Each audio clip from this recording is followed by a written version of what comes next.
J'espère que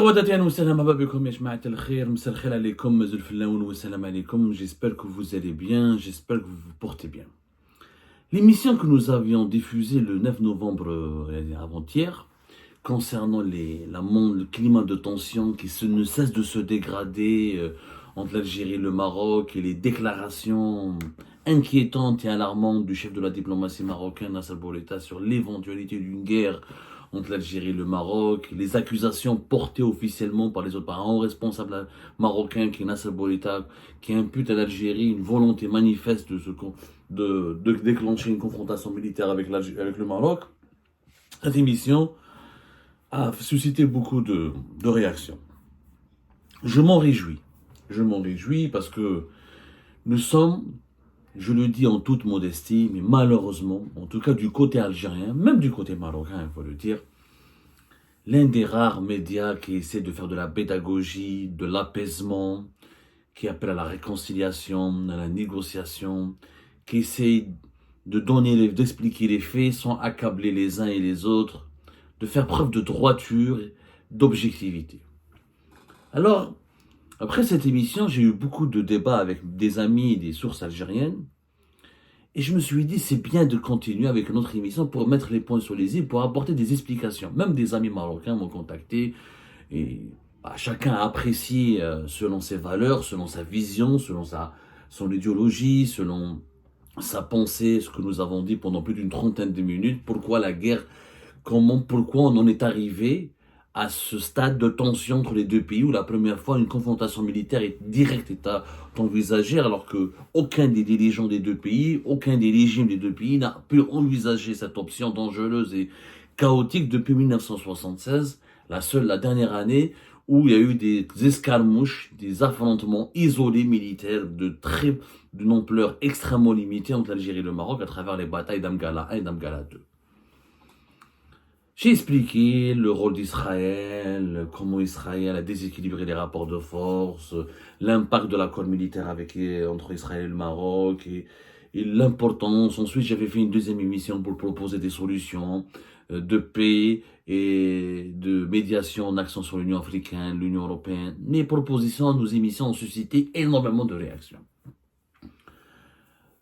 Trois remarques s'imposent. D'abord, le premier point, certaines sources algériennes nous reprochent, Goulek Abdou Samar, il est bien, c'est un bon journaliste, on aime bien ce qu'il fait, mais on n'aime pas quand il critique pas le Maroc. On n'aime pas quand il dénonce pas l'Israël. Je m'appelle Abdou Samar, je dirige un média qui s'appelle Algérie Part. Nous, notre mission n'est pas de critiquer les gouvernements des autres pays. Les autres pays, que ce soit le Maroc, que ce soit le Qatar, que ce soit les Émirats, que ce soit Israël, que ce soit l'entité sioniste, appelons-la comme vous voulez, que ce soit la France, ils ont leurs médias, ils ont leurs journalistes qui s'occupent de leurs affaires internes. Nous, notre priorité est d'informer notre opinion publique sur les dessous de l'actualité algérienne. Notre priorité est la défense de l'intérêt général de l'Algérie. Notre priorité, c'est la sécurité, le développement de l'Algérie. C'est éclairer la lanterne, éclairer l'opinion publique algérienne sur ce qui se passe dans son propre pays. Mesdames et messieurs, vous devez comprendre que travailler sur l'actualité algérienne, dans l'état actuel des choses, dans l'évolution actuelle de notre chère Algérie, est tout simplement pénible. Pour ne pas dire extrêmement compliqué. Extrêmement compliqué. Il n'y a plus de liberté. Nous vivons dans un totalitarisme absolu. Aujourd'hui, l'Algérie n'a plus de médias. Il n'y a plus de liberté. Le soir, l'Ouatan ont été clochardisés, le Khabar sont devenus des instruments de propagande. Les journalistes ont développé une autocensure exceptionnellement dangereuse. 12 journalistes, au moins 12 journalistes, et ce n'est pas plus, une douzaine de journalistes ont fait de la prison entre 2019 et 2024. Des condamnations à mort dont je fais l'objet. Des familles persécutées, prises en otage, la politique du chantage, des personnes, des médias fermés, verrouillés, qui ont disparu, Maghreb émergent, Radio M, Liberté qui a disparu, le quotidien, Liberté, des caricaturistes qui ont disparu, oui, Dilem, oui, Ariles Aynouch, oui, Maz, etc. Il n'y a plus de liberté de la presse. Dans une situation comme celle-là, nous sommes devenus le dernier, pratiquement, espace de liberté d'expression. Les plateaux que nous faisons quelques fois par semaine, on invite des opposants, des activistes, des économistes, des personnalités algériennes ou franco-algériennes, ou des personnalités qui ont une connaissance assez affûtée de l'Algérie, de sa situation, sont devenus rares. Et personne ne fait des plateaux sur l'Algérie. Faut dire la vérité, mais à part le Maghrébi ou Algérie, pas personne ne fait. Ma prêche. Mais à part notre chaîne YouTube, notre page Facebook, notre site algériepat.com, il n'y a plus aucun média libre dans notre pays. Comment je peux m'intéresser à Israël ou au Maroc alors que mon propre pays souffre dans la sinistrose la plus absolue? Dans un pays comme l'Algérie, il y a des pénuries, il y a de la pauvreté, l'appauvrissement, des scandales de corruption. Je venais les affaires du PDG de Sonatrach, les Aoun, les affaires de Ali Aoun récemment, les scandales qui ont éclaté à Air Algérie, à Sonal Gaz, à l'aéroport d'Alger, tout ce que nous avons révélé récemment autour de certains personnages de l'institution militaire, de certains personnages du clan Tebboune, l'affaire Verizine Benchir, le patron de la police algérienne. On a beaucoup de pain sur la planche. Vous savez, nous ne sommes qu'une équipe extrêmement réduite. Et encore, quand je dis équipe, les gens ne me croient pas, parce qu'effectivement, je suis tout seul. J'ai des sources, j'ai pas vraiment de collaborateurs, j'ai essentiellement de sources qui collaborent avec nous pour nous envoyer des infos, pour nous aider à révéler ce qui ne peut pas être révélé en Algérie. Parce qu'il y a la dictature. Non, je peux pas m'intéresser, je suis qu'un humain, je peux pas m'intéresser, je peux pas lutter pour l'avenir de l'Algérie, mais aussi pour l'avenir du Maroc et d'Israël et d'ailleurs. C'est pas mon rôle. Mon rôle est d'être journaliste algérien, de me consacrer à l'Algérie. De un. De deux. Il y a il y a une pensée dangereuse, extrêmement dangereuse, qui s'est développée en Algérie, malheureusement, depuis 2021-2022. Notamment depuis la rupture des relations diplomatiques avec le Maroc en août 2021. On veut nous faire croire que le mal qui menace l'Algérie vient des gouvernements étrangers, des régimes étrangers, des États étrangers comme Israël et le Maroc, ou les Émirats arabes unis. Ce qui est complètement faux. Celui qui doit veiller sur le bien-être, le développement, le confort de l'Algérie, de sa population, ce sont ses propres dirigeants. Est-ce que c'est de la faute du Maroc et d'Israël s'il y a autant de prisonniers politiques en Algérie? Est-ce que c'est la faute du Maroc ou d'Israël s'il y a des pénuries de produits de large consommation en Algérie? Est-ce que c'est la faute du Maroc ou d'Israël s'il y a un appauvrissement des ménages algériens, une inflation à 2 chiffres, une industrie qui est toujours en panne, une économie qui est en berne, une diversification de l'économie qui est bloquée, des pénuries de voitures, de café, de pneus, de médicaments, etc., etc. Si le pays est fermé et autoritaire, s'il ne crée pas de richesse et d'emploi, est-ce que c'est de la faute du Maroc ou d'Israël ou des Émirats? Bien sûr que non. La faute incombe essentiellement aux dirigeants Abdelmadjid Tebboune. Essentiellement aux dirigeants du régime Tebboune qui n'arrivent pas à redresser le pays, qui impose un autoritarisme absolu, qui qui supporte pas les libertés publiques et individuelles, qui condamne à mort ou à l'exil ou à la prison ses détracteurs et ses contradicteurs, qui fait du chantage à ses opposants pour les libérer à condition qu'ils ferment leur gueule et qu'ils ne puissent pas le déranger, et une gestion chaotique, comme on l'explique, avec des chiffres, avec des documents, avec nos enquêtes. La corruption, elle s'est aggravée, au point où nous avons un ministre qui est encore en poste alors que son fils est en prison et sa fille sous contrôle judiciaire pour des pratiques de corruption. On a eu un PDG sur un acte de Kakar qui est pire que Chekib Khalil et ses prédécesseurs. On a eu des scandales, encore une fois, on ne va pas les répéter, un patron de la police algérienne, espion, traître et corrompu. Ça s'est passé à l'époque de Tebboune. Ça s'est pas passé à l'époque de Abdelmadjid d'Abdelaziz Bouteflika. Maintenant, les menaces externes peuvent-elles justifier la régression interne? Absolument pas. Les mêmes menaces auxquelles était confronté Abdelmadjid Tebboune se sont présentées ou a été exposées au régime de Bouteflika. À l'époque de Bouteflika, il y avait les mêmes menaces. Il y avait la guerre en Libye, il y avait la guerre au nord du Mali, il y avait des problèmes au Sahel, il y avait Boko Haram, les mouvements terroristes qui se propageaient au Sahel. Il y avait les mêmes divergences, les mêmes conflits, les mêmes malentendus avec le Maroc. Pourquoi à l'époque du régime de Bouteflika, il n'y a pas eu autant de persécutions politiques, autant de pauvreté, autant de déficit budgétaire, autant de pénuries, autant d'indisponibilité des produits de la consommation, avec un dinar, autant à l'époque de Bouteflika, 1 euro ne valait pas 250 dinars. 1 euro n'a pas valu plus de presque 260 dinars. Pourtant, c'est les mêmes données, au contraire. Aujourd'hui, avec l'époque Tebboune, la Libye elle est plus ou moins pacifiée. Dans les pays du Sahel, la France a été dégagée, la Russie, il y a eu de nouveaux régimes militaires qui réalisent, qu'on le veuille ou non, des performances importantes en matière de lutte contre le terrorisme. Il y a un armement important dans les pays. Il y a des données géopolitiques, normalement, qui sont favorables au régime Tebboune. La crise énergétique et le conflit en Ukraine a été plus bénéficiaire à l'Algérie qu'autre chose, puisque on a pu, les prix du pétrole et du gaz ont explosé, ont augmenté entre 50 et jusqu'à 100%. Le baril du pétrole, il a dépassé les $100. Le régime Bouteflika n'a connu ça qu'en 2008 ou en 2009. Le dernier mandat de Bouteflika de 2014 à 2019, c'était le choc pétrolier. Le prix du pétrole a baissé jusqu'à moins $60. Donc, la Covid, mis à part l'épreuve de la pandémie de la Covid-19, qui a duré de 2020 à 2021, les trois dernières années du régime Tebboune n'ont été normalement que du bénéfice pour Tebboune, parce que la crise énergétique de l'Ukraine devait permettre à l'Algérie de s'enrichir, de gagner plus. Or, l'État algérien, le régime s'est enrichi, et la population s'est appauvrie. Donc, l'impact des menaces externes sur les équilibres internes de l'Algérie ne sont pas aussi effrayants, aussi déstabilisateurs, aussi importants. La seule chose qui a changé, le seul paramètre qui a changé entre l'époque de Bouteflika et l'époque de Tebboune, c'est effectivement l'alliance entre Israël et le Maroc. Ok. La question maintenant qu'on devrait poser, quelle est la responsabilité du régime algérien dans cette alliance? Je l'ai toujours dit, on l'a dit, Algérie part.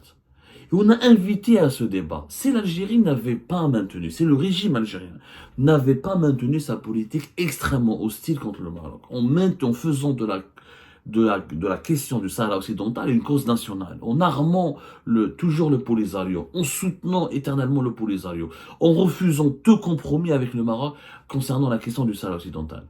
Est-ce que l'Algérie n'a pas poussé indirectement, pour ne pas dire directement, le Maroc à se réfugier dans cette alliance avec Israël? Le Maroc on l'a enfermé depuis la fermeture des frontières. Début des années 2000, il y a eu des gestes d'apaisement à l'époque de Bouteflika avec Mohamed VI, quand Hassan II était mort, qui était le roi le plus hostile contre l'Algérie, on va dire, le monarque marocain le plus anti-algérien. Mais qui dit à Mohamed VI, il y a eu l'obligation de visa pour les Algériennes et les Algériens à partir de 2004. Bouteflika a fait la même chose à partir de 2005. Il y a eu un apaisement un petit peu. Les problèmes algéro-marocains étaient gérés, mais étaient gérés convenablement à l'époque de Bouteflika. Il n'y avait pas de rupture des relations diplomatiques, rupture des liaisons aériennes. Il n'y avait pas il y avait toujours les mêmes problèmes. Ils n'étaient pas aussi intenses. Mais avec l'époque de Tebboune, le régime de Tebboune, il a pratiqué une politique anti-marocaine extrêmement grave. D'ailleurs, chronologiquement parlant, soyons honnêtes, la rupture des relations diplomatiques entre les deux pays, août 2021, elle a précédé l'alliance militaire, l'officialisation de l'alliance militaire entre le Maroc et Israël en novembre 2021. On n'a pas rompu les relations avant l'alliance militaire entre Israël et le Maroc. On n'a pas rompu les relations avec le Maroc après l'alliance militaire avec Israël. On l'a rompu avant, chronologiquement parlant. En fait, dès qu'il y a eu la reconnaissance américaine de la souveraineté du Maroc sur le Sahara occidental, dès qu'il y a eu la reprise des tensions entre le Polisario et le Maroc en décembre 2020, l'Algérie a commencé à revoir ses relations, à pratiquer une politique anti-marocaine. Ya Bibi. Derrière, tu encercles le Maroc, tu soutiens le Polisario, tu vas l'armer, et tu fais des démonstrations militaires incessantes, tu fais des défilés militaires, et tu adoptes un discours martial anti-marocain. Comment voulez-vous que les Marocains n'aient pas peur? Ils disent que j'ai peur, ils ont eu peur, ils ont fait une alliance avec Israël. Pour rééquilibrer ou pour changer les rapports de force avec l'Algérie. Maintenant, si on change d'approche, si on accepte de négocier la paix, comme l'aura dit un grand homme d'État français, Georges Clemenceau, il est plus facile de faire la guerre que la paix. C'est facile de faire la guerre. L'Allemagne et la France ont fait 2 guerres mondiales. À la fin, ils ont abouti à quoi? Des millions de morts pour à la fin faire la paix. C'est très facile de faire la guerre. Parce que là, je discute avec des amis algériens. J'ai beaucoup d'amis algériens qui sont très anti-marocains. Ils disent Abdou, t'as ton seul défaut, on t'aime bien, mais tu es pro-marocain. Non, je suis pas pro-marocain, je suis pro-Maghreb. Je suis pro la paix. Quand je leur dis, ok, vous proposez quoi? On fasse la guerre au Maroc, qu'est-ce qu'on va gagner? On va gagner quoi? Mais à part des morts. Nous apporte encore plus de détresse. On a fait la guerre en Algérie, on sait ce que c'est que la guerre. Le peuple algérien sait ce que c'est que la guerre. On l'a vécu les années 90 pour protéger notre pays contre la menace islamiste. On a gagné quoi là au bout de la décennie noire? Un pays détruit, ralenti, des familles brisées, des traumatismes psychologiques, des blessés éternels. Jusqu'à maintenant, on paye le prix de la décennie noire. On a perdu une décennie, on n'a pas développé le pays. On a perdu retard les infrastructures, retard le développement numérique, retard la diversification de l'économie. Sans parler du coût humain, Nes a disparu, qu'on n'a jamais trouvé. Quel est l'objet Donnez-moi un pays qui a pu avancer en faisant la guerre aux autres pays. Jamais de la vie. On avance toujours en faisant la paix avec les autres pays. C'est la paix qui signifie la prospérité, la création de richesses, la création d'emplois, le développement technologique. C'est la paix. Aucun pays au monde ne s'est développé en ayant des relations conflictuelles éternelles et des conflits militaires avec ses voisins, à l'exception d'Israël. Israël. Il n'y a qu'Israël qui a pu se développer en faisant la guerre tout le temps à ses voisins. Mais derrière Israël, il y avait l'Occident et les États-Unis d'Amérique. La Corée du Sud elle-même, elle a un conflit militaire et politique avec la Corée du Nord assez développé, aussi grâce à l'appui de l'Occident, et elle-même, les Sud-Coréens, ils comment faire la paix avec les Nord-Coréens. Il y a des Algériens, ils disent qu'on fait la guerre, on fait la guerre. Mais la guerre pour apporter quoi? Boumedine Allah yarhamou, je le cite toujours, la guerre n'est pas un jeu d'enfant. Quand Boumedine était menacé par Hassan II, il disait toujours, la guerre n'est pas un jeu d'enfant. C'est pas un jeu d'envie. Il y a des morts derrière. Il y a des conséquences graves sur les infrastructures d'un pays, sur la situation d'un pays. Aujourd'hui, on le voit bien depuis la guerre en Ukraine. Les guerres sont globalisées, globalisantes. Deux pays, quand ils s'affrontent, il y a deux autres belligérants, plusieurs belligérants qui rejoignent ce conflit-là. On sait tous qu'on ne va pas affronter le Maroc, que l'armée algérienne va affronter d'autres puissances derrière. Donc, ce discours martial, ce discours anti-marocain ne répond pas aux problèmes internes. Parce que le problème de l'Algérie, c'est son sous-développement, c'est son fonctionnement politique, c'est sa gestion des libertés publiques et individuelles. Ouais, le régime Bouteflika a pu développer le pays, et puis non, les corrompus, les rodent le pouvoir, une classe d'oligarchie. Mais à son époque, on a eu des barrages, des stations de dessalement de l'eau de mer, on a eu des voitures, on a eu une autoroute Est-Ouest, la grande mosquée d'Alger, le palais des conventions de... On a eu des infrastructures qu'on a acheté à l'époque de Bouteflika. On n'avait pas la crise du café, des légumes secs, de l'huile, du sucre. On n'avait pas. Et pourtant, on avait un environnement géopolitique hostile. La guerre en Libye, l'intervention de la France contre le Kadhafi, la chute de la rébellion de l'Azawad, les défis en sécuritaire à l'époque de Bouteflika étaient plus importants. Et pourtant, on n'avait pas autant de problèmes. À Tebboune, on n'a que des problèmes. Pourquoi? Parce qu'ils essayent de nous faire croire que leur faillite dans la gestion interne s'explique par les menaces externes. Ils utilisent les menaces externes pour faire taire les Algériens et les Algériens. Pourquoi en fait le régime Tebboune? C'est très simple. En fait, tous les régimes du monde, y compris les puissances mondiales.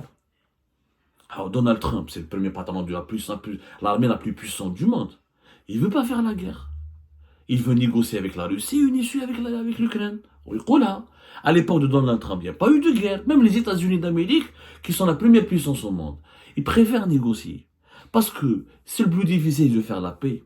Les vraies puissances sont les puissances qui imposent un compromis aux autres et qui arrivent à s'enrichir, à préserver la richesse de leur pays. Faire les guerres ont toujours été coûteuses. Donald Trump, il le dit, je ne veux pas que l'Amérique finance des guerres. Je veux que l'Amérique soit prospère, que les Américains retrouvent leur prospérité. C'est pour ça qu'il veut mettre fin à la guerre en Ukraine avec Poutine.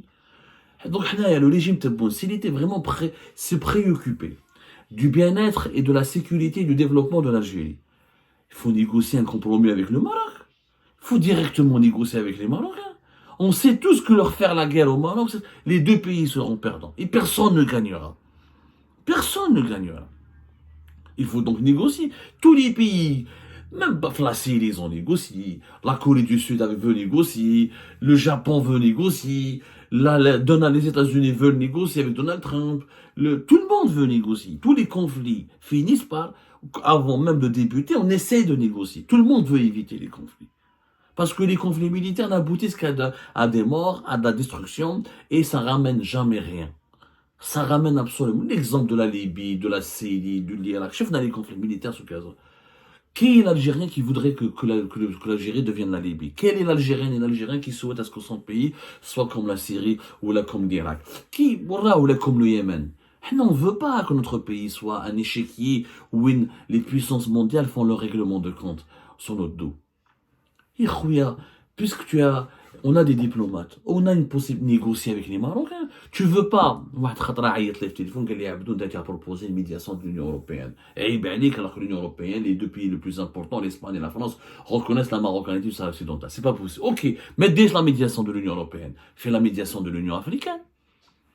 Fais une médiation avec l'Union africaine directement. Et je dis, les dirigeants marocains, à un moment donné, il faut qu'on se parle, il faut qu'on leur parle, il faut qu'on trouve un compromis. C'est tout. Et tu décides. Au moins, pourquoi ils veulent pas négocier? Parce que ça les intéresse, cette stratégie de la tension. Parce que cette tension permanente, elle permet de justifier la répression, de justifier la dictature, de justifier les budgets élevés de l'armée, de la police et la machine sécuritaire, et elle peut masquer le sous-développement du pays. Demain, dès que tu vas dire à Tebboune, à ses partisans, on se développe pas, on a un problème, on est menacé par la guerre, on est menacé d'une guerre. يا حبيبي في وقت بوتفليقه il y avait la Libye qui brûlait, mais les projets d'autoroute Est-Ouest se construisaient, les logements se construisaient, les stades ont été lancés, l'Algérie a gagné la candidature pour les Jeux méditerranéens d'Oran, où on s'est développé. Tu m'as dit comme يا حبيبي, vous voulez qu'on fasse que la guerre? Pour faire la guerre, quel est l'objectif de cette guerre?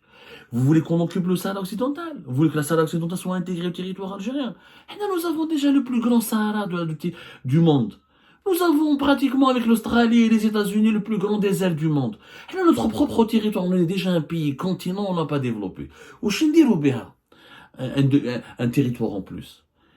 Faisons des compromis. Faisons les Marocains, on divise ce pays, on fait un accès à l'Atlantique, on fait des projets communs, ou l'autonomie pour la population. Donc, ils sont même pas 300 000 habitants, même pas la population de Babloued. Et on va régler le problème en 24 heures. Si les dirigeants algériens veulent régler le problème, le problème du Sahara occidental peut être réglé en 24 heures. C'est une population de 300 000 personnes, ni plus ni moins, c'est même pas Babloued. On peut rapidement trouver un compromis s'ils le veulent. En 24 heures, une solution réaliste. Parce que tout le monde sait, les dirigeants algériens eux-mêmes le savent. Eux-mêmes le savent. Les dirigeants algériens ont eu peur entre 2011 et 2013 que les Touaregs fassent un État indépendant au nord du Mali. Ils ont eu peur que la Libye se divise en plusieurs États. Ils ont eu peur que la Tunisie s'effondre et se divise. Ils ont eu peur que le Niger s'effondre et se divise. Parce qu'ils savent très bien que la création de micro-États dans le contexte mondial actuel, avec l'emprise des mouvements de narcotrafic, des mouvements terroristes et des ingérences étrangères, c'est un facteur de déstabilisation. Le monde moderne va vers les blocs régionaux, mais Chine va vers la construction de micro-États. Le Sahara occidental ne pourra pas survivre, comme le sud du Soudan ne survit pas, comme le Mali a du mal à survivre, comme le Niger a du mal à survivre, comme plusieurs dizaines de pays africains ont du mal à survivre. Parce qu'aujourd'hui, il faut des marchés communs, des blocs régionaux communs pour affronter les menaces communes. Donc, si on veut être réaliste, on veut régler le problème avec le Maroc en 2 secondes. Dès l'autonomie, ou la assure-moi un accès à l'Atlantique, on se partage le territoire, 80%, 20%, même 80%, même des routes communes, accès commun, on exploite des projets communs, on déroule la paix. C'est très facile. Il faut juste faire preuve de bon sens. Mais moi, ils ne veulent pas négocier. Alors que la négociation directe, elle est inévitable. C'est pas la guerre qu'il faut faire avec le Maroc, c'est la paix qu'il faut faire avec le Maroc. Et cette paix peut être négociée en fonction des intérêts suprêmes de l'Algérie. Il faut la négocier directement, sous l'égide de l'Union africaine. Il n'y a pas un autre issue possible. Au moins, ils ne cherchent pas d'autres issues, parce que pour le moment, le climat de tension le climat de guerre les arrange. Comme ça, on fait taire tout le monde. Celui qui nous critique est un traître, celui qui nous conteste est un traître, celui qui demande le développement du pays est un traître. Ils ont la main mise sur le pouvoir. C'est une hypocrisie qui ne peut pas durer longtemps. C'est un jeu dangereux qui ne peut pas durer longtemps.